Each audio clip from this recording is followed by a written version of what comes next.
4월 13일 오늘의 말씀은 출애굽기 4장 18절에서 31절입니다. 모세가 그의 장인 이드로에게로 돌아가서 그에게 이르되 내가 애굽에 있는 내 형제들에게로 돌아가서 그들이 아직 살아있는지 알아보려 하오니 나로 가게 하소서. 이드로가 모세에게 평안히 가라 하니라. 여호와께서 미디안에서 모세에게 이르시되 애굽으로 돌아가라. 내 목숨을 노리던 자가 다 죽었느니라.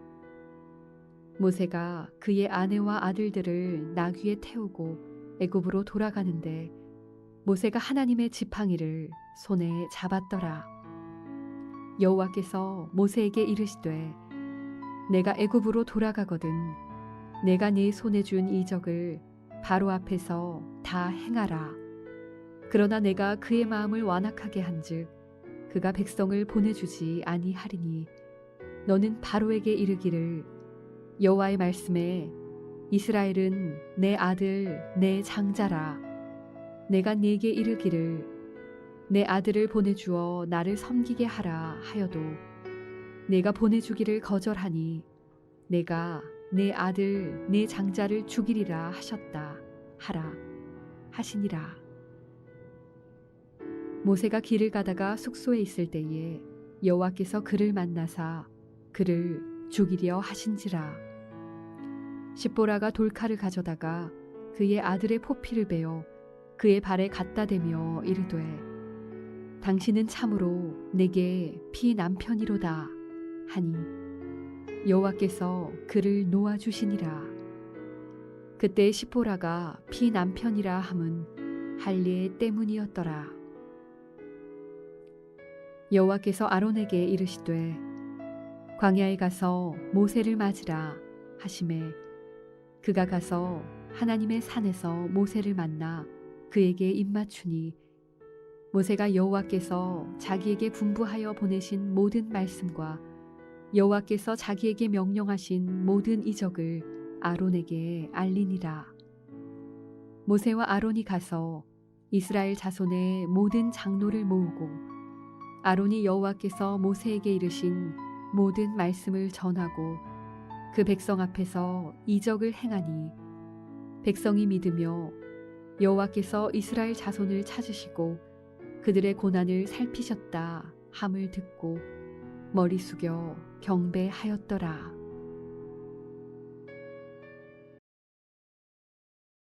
샬롬, 반갑습니다. 오늘도 주님 앞에 나오신 우리 성도님들을 주의 이름으로 환영합니다. 24절에서 26절을 보면 애굽으로 가던 모세를 하나님이 죽이시려고 했던 특이한 기사가 나옵니다.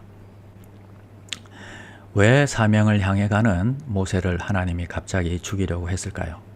성경학자들은 모세가 불순종을 했기 때문이라고 생각합니다. 문맥을 보면 할례 문제가 나오는데 모세가 자기 아들에게 할례를 행하지 않았기 때문입니다. 원래 이스라엘 가정의 자녀들은 태어난 지 8일에 할례를 받습니다. 그 이유는 하나님의 언약 백성이란 표를 위해서입니다. 그런데 이방인이었던 이 모세의 부인이 그 문제에 대해서 동의하지 않고 방해를 했던 것 같습니다. 그래서 할례를 하지 못하고 출발하게 된 것입니다.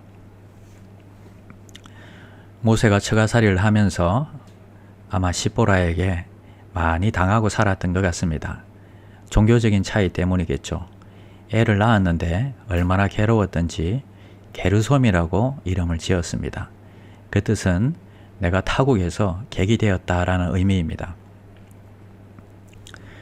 자기 아내도 자기를 이해해 주지 못하고 너무 외로우니까 자기가 나그네가 되었다고 그런 이름을 지었습니다. 그런데 이제 낳은 지 8일 만에 할례를 행하려고 하는데 십보라가 화를 내는 것입니다. 아니 어디서 이런 이상한 짓을 하려고 어린아이한테 아마 그래서 할례를 못했을 것입니다.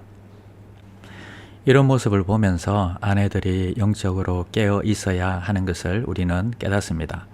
하나님은 우리가 어떤 상황에 처한다 할지라도 원칙을 지키기를 원하시는 것을 잊지 말아야 합니다. 여러분, 하나님께서 우리에게 알려주신 성도의 의무들을 우리가 잘 지켜야 합니다. 주일 성수나 헌금 생활이나 지금 비록 코로나로 어렵고 힘들지라도 최선을 다해서 우리가 지킬 것은 지키려고 노력해야 하는 것입니다. 적당히 타협하면 안 되는 것입니다. 40년을 은혜로 살았지만 그를 다시 부르실 때는 피해 계약을 요구하시는 것을 보게 됩니다. 하나님은 정확하신 하나님이십니다. 대충 살아도 하나님께 쓰임 받을 것이라고 생각해서는 안 됩니다. 처음에 하나님이 나에게 은혜 주실 때는 완전히 우리에게 맞춰 주십니다. 그러나 우리가 그 은혜에 응답할 때에는 철저하게 하나님의 코드에 맞추어야 하는 것이고 하나님의 말씀에 맞추어야 하는 것입니다. 당신은 피난편입니다. 십보라의 이 고백은 40년이 지나서도 당신은 피난편입니다.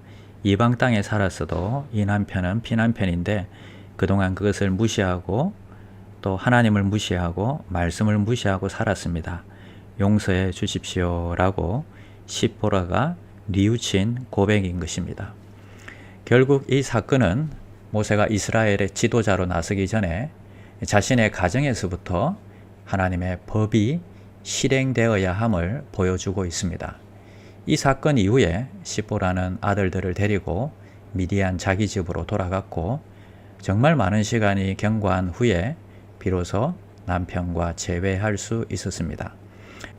오늘 우리 말씀을 통해서 근본으로 돌아가고 원칙으로 돌아가는 귀한 종들이 되시기를 축원드립니다. 기도하겠습니다. 하나님 아버지 감사드립니다. 가정마다 하나님의 말씀으로 잘 세워지기를 기도합니다. 하나님의 부르심 앞에 대충 적당히 타협하며 걸어나가는 것이 아니라 하나님께서 주신 성도의 의무들을 잘 지키며 기도생활, 말씀생활, 주일성수 잘 지키며 신앙의 기본을 신앙의 유산으로 또 잘 전수하는 귀한 종들이 되게 하여 주시옵소서. 특별히 우리 김건순 집사님 암 치료를 잘 견디게 하여 주시옵소서. 치료를 통해서 예전보다 더욱더 건강하게 깨끗하게 치료될 수 있도록 주님 축복하여 주시옵소서. 예수님의 이름으로 기도드립니다. 아멘.